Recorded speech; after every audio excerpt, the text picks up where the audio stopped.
YouTube channel GTU સ્ટુડન્ટ્સમાં હાર્દિક સ્વાગત કરું છું મિત્રો. હવે આપણે યુનિટ નંબર 7 જે આપણું કેમેસ્ટ્રીમાં બહુ ઇમ્પોર્ટન્ટ છે અને એનું DDCT નું માર્ક્સનું વેટેજ 8% છે. ઓકે, તો એનો મતલબ એવું કન્સિડર કરું છું કે બે ક્વેશ્ચન તો આમાંથી આવશે ને આવશે જ, બરાબર. તો જુઓ મિત્રો, યુનિટ નંબર 7 જે છે એસિડ, બેઝ અને સોલ્ટ, બરાબર. તો એમાં જે સબ ટોપિક 6 પ્રકારે આપેલા છે. હું મારા પ્રમાણે પૂરો કોશિશ કરીશ કે તમને બધું એક્સપ્લેન કરું, ઠીક છે. અને વિડીયોના અંતે જેમ આપણે દરેકમાં MCQ સિરીઝ પણ મૂકીએ છીએ, તો આમાં પણ જે છે આપણે MCQ સિરીઝ જોઈએ. તો સૌથી પહેલા જે સબ ટોપિક 1 આપણે ક્લિયર કરીશું અહીંયા, understanding the chemical properties of acid અને બેઝિસ, એટલે કે બેઝ શું છે, એસિડ શું છે, તેમજ એની કેમિકલ પ્રોપર્ટીઝ શું છે, એ બધું આપણે જોઈશું. એમાં જ હું જે છે તમારે એક અહીંયા મસ્ત એવી એક્ટિવિટી પણ કરીશ. ઓકે, જો તમને બહુ મજા આવશે તો વિડીયોના અંત સુધી બના રહેજો અને તમે મારી YouTube ચેનલમાં નવા છો તો સબસ્ક્રાઇબ કરી લો, ઠીક છે. લેક્ચરમાં મિત્રો આગળ વધતા પહેલા તમને થોડું નોર્મલ એક ઇન્ટ્રોડક્શન પણ ખબર હોવી જોઈએ ને કે ભાઈ એસિડ જે છે શું છે, તેમજ બેઝિસ એટલે શું છે, બરોબર. તો જુઓ, you have learn in your my previous video that the sour and bitter tastes of foods are due to acid and bases respectively present in them. એટલે કે તમે મારા પહેલાના વિડીયોમાં જોઈ ગયા છો કે ભાઈ આપણે જે ખોરાક ખાઈએ છીએ, બરાબર, તે અમુકનો સ્વાદ જે છે એ ખાટો હોય છે, તેમજ અમુકનો જે છે સ્વાદ એ ભૂરો હોય છે, બરાબર. એવું કેમ હોય છે? કારણ કે તેનામાં જે છે ખોરાકમાં એ એસિડ અને બેઝિસ ઓલરેડી એમાં પ્રેઝન્ટ હોય છે. એનો મતલબ એવું છે કે ભાઈ એટલે જ જે છે આપણે ખોરાક ખાઈએ છીએ તો એ ખાટો હોય છે અમુક, અને અમુક જે છે તુરો હોય છે, બરાબર. પછી you already know that the acid are sour in taste and change the colour blue litmus to red. તો કે આપણે પહેલેથી જાણીએ છીએ મિત્રો કે એસિડ જે છે સ્વાદે ખાટા હોય છે, તેમાં તે ભૂરા લિટમસ પેપરને જે છે લાલ રંગમાં ફેરવે છે. ઓકે, where એટલે કે જ્યાં bases are bitter and change the color of red litmus to blue. એટલે કે જ્યારે બેઝિસ જે છે, બરોબર, તો એ બીટર એટલે કે તુરા હોય છે. ઓકે, અને તે લાલ લિટમસ પત્રને ભૂરું બનાવે છે. એક વસ્તુ યાદ રાખજો, કદાચ DDCT માં એકાદ માર્કનો ક્વેશ્ચન પૂછી શકે છે કે ભાઈ લાલ લિટમસ પત્રને કોણ ભૂરું બનાવે છે, તો કે બેઝિસ, અને ભૂરા લિટમસ પત્રને કોણ લાલ બનાવે છે, તો કે એસિડ. ઓકે, હું આના પછી એક મસ્ત એવી પ્રોપર્ટીઝ, મસ્ત એવો વિડીયો હું તમને બતાવીશ આના રિલેટેડ, જે તમને બહુ મજા આવશે. હવે ક્વેશ્ચન હશે કે ભાઈ આ લિટમસ શું છે, તો કે લિટમસ જે છે એ એક પ્રકારનું નેચરલ ઇન્ડિકેટર છે.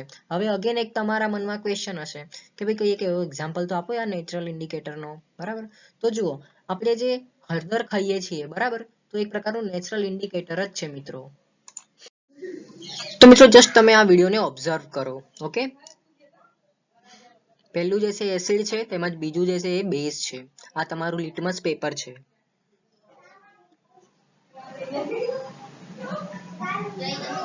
તેમજ આ બીજું એને રેડ લિટમસ પેપર લીધું છે. ઓકે, ત્યાર પછી આ ભૂરા કલરનું લિટમસ પેપર લીધું છે. ઓકે, તો જો લાલ કલરનું થઈ ગયું, ઠીક છે. બેઝિકલી મિત્રો આપણે બે પ્રોપર્ટી જોઈ લઈએ, પ્રોપર્ટીઝ ઓફ એસિડ અને પ્રોપર્ટીઝ ઓફ બેઝ. તો એસિડ જે છે એ સ્વાદે ખાટા હોય છે, એ વસ્તુ આપણે જોઈ લીધી. તેમજ બેઝ જે છે એ સ્વાદે તુરા હોય છે. ઓકે, પછી આ જે એસિડ જે છે એ ભૂરા લિટમસ પેપરને લાલ રંગમાં પરિવર્તન કરે છે. જેમ કે અહીંયા તમે જુઓ, ભૂરું લિટમસ પેપર છે, જેને આ તમે જુઓ આમાં આપણે એસિડ ભર્યું છે, તો આ ભૂરા લિટમસ પેપરને આપણે જ્યારે આમાં નાખીએ છીએ ત્યારે લાલ કલરનું બને છે. આપણે વિડીયોના માધ્યમથી પણ જોઈ લીધું છે, કરેક્ટ. જ્યારે બેઝ જે છે આનાથી ઊંધું, બેઝમાં કેવું હશે, લાલ કલરનું લિટમસ પત્ર હશે, તો એને આપણે ભૂરા રંગમાં કન્વર્ટ કરીએ છીએ. એટલે કે તમે અહીંયા જોઈ શકો છો લાલ લિટમસ પેપર છે, એને જ્યારે બેઝમાં આપણે નાખીએ છીએ તો આ ભૂરું રંગનું બની જાય છે, કરેક્ટ. અને એસિડ જે છે જ્યારે બેઝ સાથે પ્રક્રિયા કરશે તો ક્ષાર અને પાણી છૂટું પાડશે. સેમ એવી જ રીતે બેઝ જે છે એસિડ સાથે પ્રક્રિયા કરશે તો ક્ષાર અને પાણી છૂટું પાડશે, કરેક્ટ. એસિડ જે છે જ્યારે મેટલ સાથે રિએક્ટ કરશે, એટલે કે મેટલ સાથે કોઈ પ્રોસેસ કરશે, તો એ હાઇડ્રોજન ગેસ રિલીઝ કરશે, એટલે કે છૂટો પાડશે. થોડી કેમિકલ પ્રોપર્ટીઝ આપણે જોઈ લઈએ એસિડ અને બેઝની. તો એના પહેલા ને મિત્રો તમે એક વસ્તુ ધ્યાનમાં રાખજો કે કેટલાક પદાર્થોની વાસ તેના એસિડિક માધ્યમમાં અને બેઝના માધ્યમમાં જે છે બદલાઈ જાય છે. ઓકે, તો તેને આપણે શું કહીશું, ઓલ્ફેક્ટરી ઇન્ડિકેટર્સ, એટલે કે ઘ્રાણેન્દ્રિય સૂચનો. હવે એક ક્વેશ્ચન હશે કે આનો કોઈ એક્ઝામ્પલ તો આપો યાર, તો કોઈ ખબર પડે. તો જુઓ, એના એક્ઝામ્પલમાં હું તમને વાત કહું તો કે વેનીલા આર્ક, ઓકે, પછી ડુંગળી અને લવિંગનું તેલ. તો આ બધા કેમિકલ પ્રોપર્ટીઝ છે. ઓકે,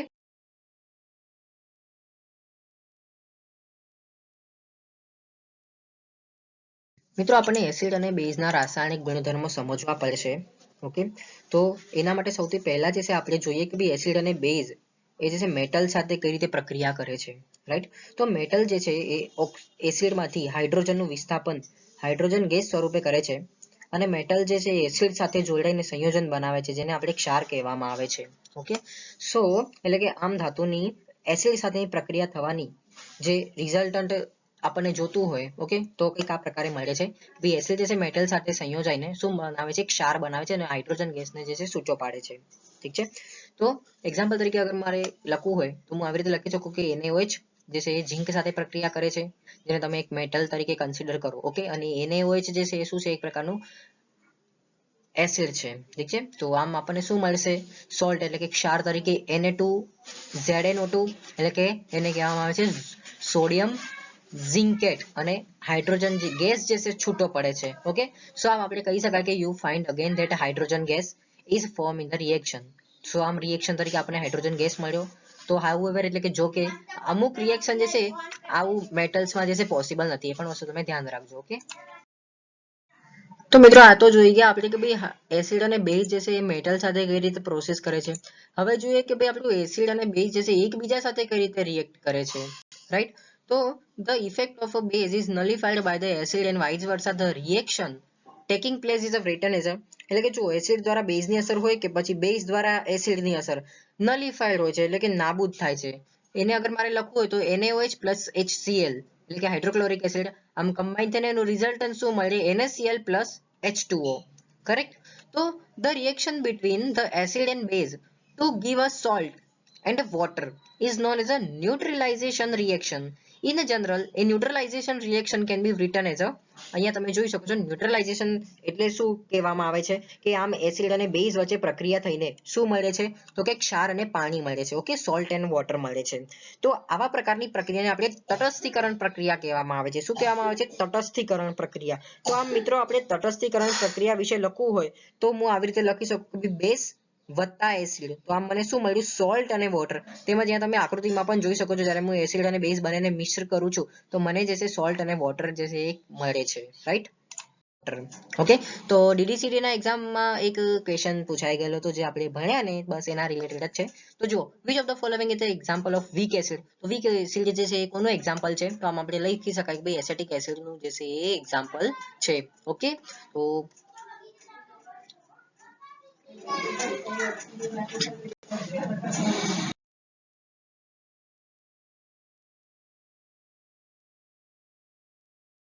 આઈ જસ્ટ હોપ કે તમને ખૂબ સરસ રીતે ખબર પડી ગઈ હશે આપણું આ 7th નંબરનું યુનિટ. બરાબર, અમે સૌથી પહેલો સબ ટોપિક ક્લિયર કરેલો છે. તો તમે મારી ચેનલમાં નવા છો તો સબસ્ક્રાઇબ કરા વિનંતી, અને આવા જ જે છે વિડીયોઝ જોવા માટે તમે મારી યુટ્યુબ ચેનલ GTU સ્ટુડન્ટને સબસ્ક્રાઇબ કરી દો અને તમારા મિત્રો સાથે પણ શેર કરવા વિનંતી. Thank you so much.